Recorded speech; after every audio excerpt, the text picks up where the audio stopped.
இந்த பெருமைக்குரிய நிகழ்ச்சியில்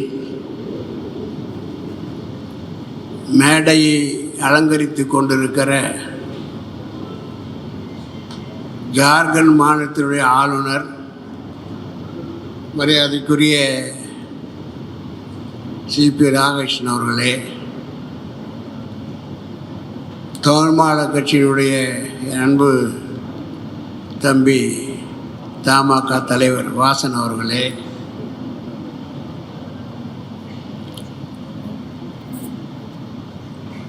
பொன் ராதாகிருஷ்ணன் அவர்களே, முன்னாள் அமைச்சர் பொன் ராதாகிருஷ்ணன் அவர்களே, அருகிலே அமர்கின்ற ராதாகிருஷ்ணன் அவர்களே, இன்றைக்கு 4 புத்தகங்களை வெளியிட்டு அதை எங்களை போன்றவர்களெல்லாம் வாங்கி படித்து மகிழ்ந்து அந்த கருத்துக்களை உங்களோடு சிலவற்றை பகிர்ந்து கொள்ள வேண்டும் என்று அந்த ஆர்வத்தில் எங்களுக்கு அந்த வாய்ப்பை கொடுத்திருக்கிறார்கள். என்னுடைய நேரம்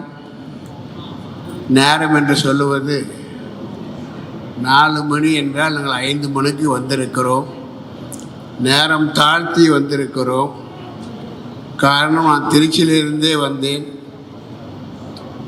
திருச்சியிலேருந்து வந்தாலும் கூட சென்னையிலே சுற்றி இருக்கிற அந்த டிராஃபிக்கில் இந்த நேரத்தில் தான் வர முடிந்தது.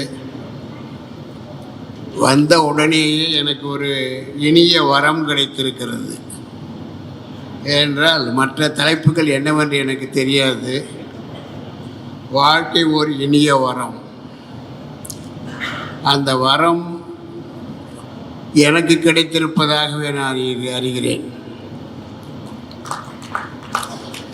மரியாதைக்குரிய என் இனிய நண்பர் தமிழறி மணியன் அவர்கள் எந்த தலைப்பை கொடுத்தாலும், அரசியலாக இருந்தாலும், இலக்கியமாக இருந்தாலும், அல்லது வேறு உலகத்தில் உள்ள எந்த புதிய தலைப்புகளாக இருந்தாலும் அவற்றையெல்லாம் மிக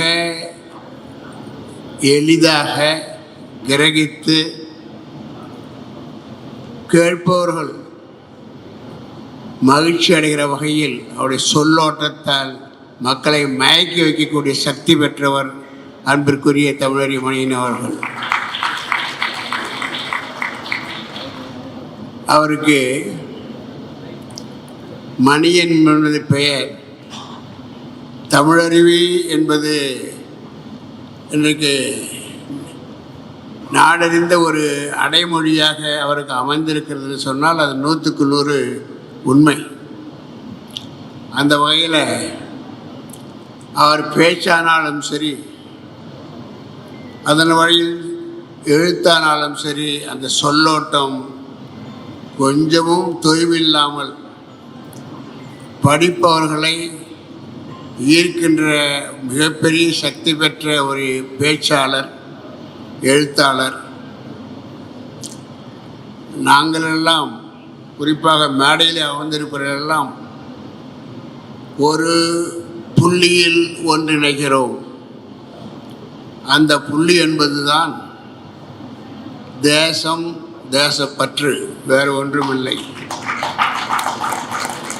இதை நான் சொல்லுகிற போது எந்த அரசியல் நோக்கத்தோடும் சொல்லவில்லை என்பதை புரிந்து கொள்ள வேண்டும். தேசம் என்று சொல்லுகிற பொழுது இந்த சுதந்திரத்தை, இந்த தேசத்தை நாம் அடைவதற்கு நம் முன்னோர்கள் என்ன பாடுபட்டார்கள், எவ்வளவு பேர் உயிரிழந்தார்கள், அந்த இரத்தத்திலே நாம் இன்றைக்கு ஒரு சுதந்திர இந்தியாவிலே வாழ்ந்து கொண்டிருக்கிறோம் என்ற அடிப்படையில் நாம் இன்றைக்கு மகிழ்ச்சியாக இருக்கிறோம் என்றால் அதற்கு காரணம் நம்முடைய சுதந்திரத்தை பெற்று தந்தவர்கள். அந்த வகையில்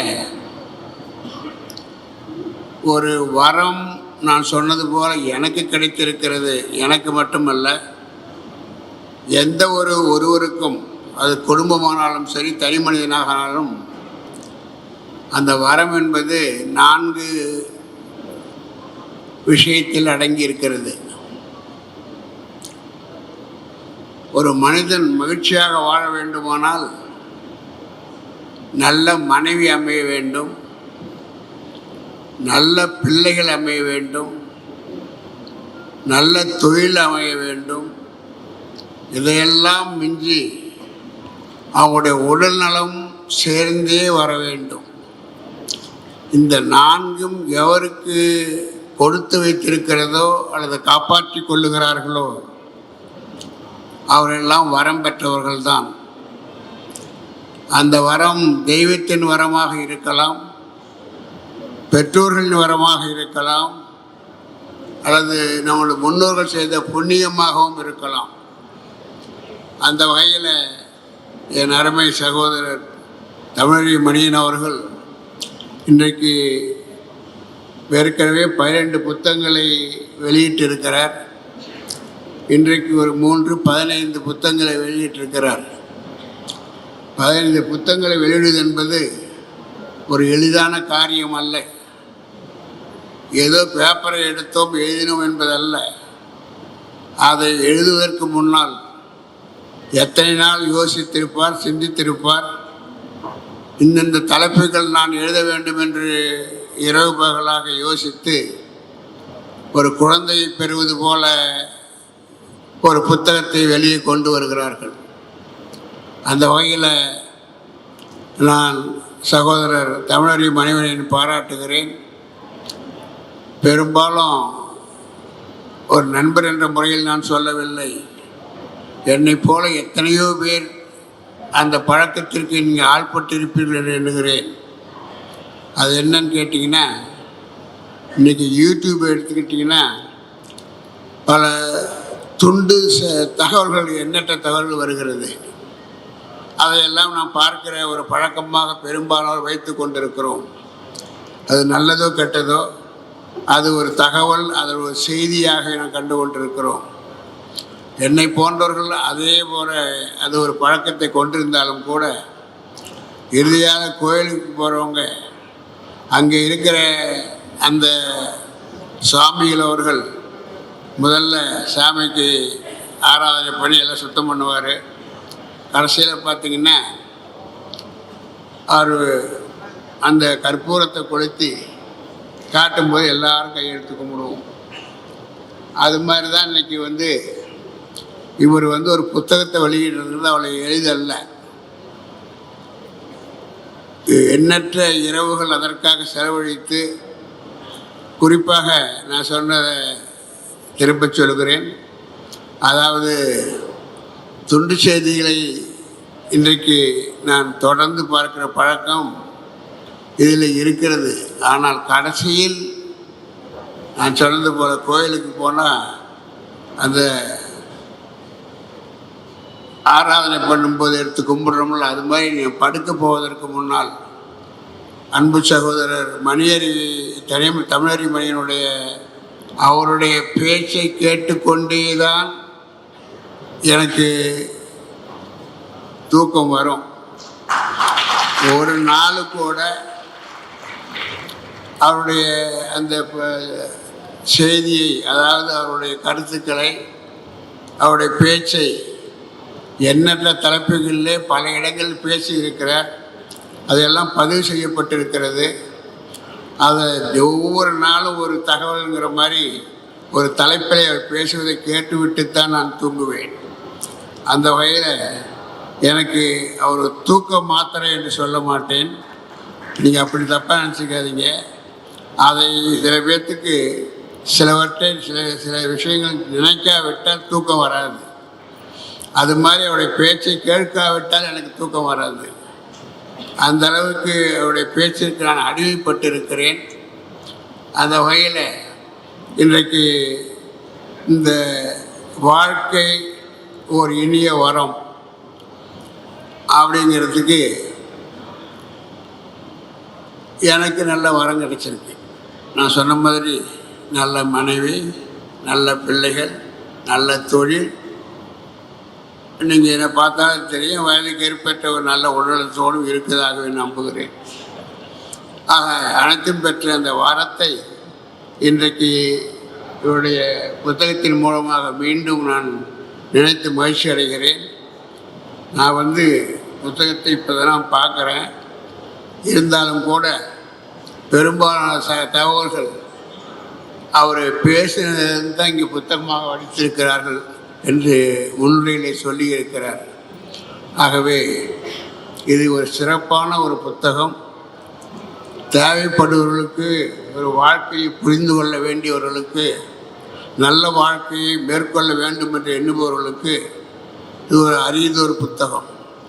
இதை போன்ற புத்தகங்கள் எல்லாம் இன்றைக்கு ஒவ்வொரு வீட்டிலேயும் இருக்க வேண்டிய ஒன்றாக நான் நினைக்கிறேன்.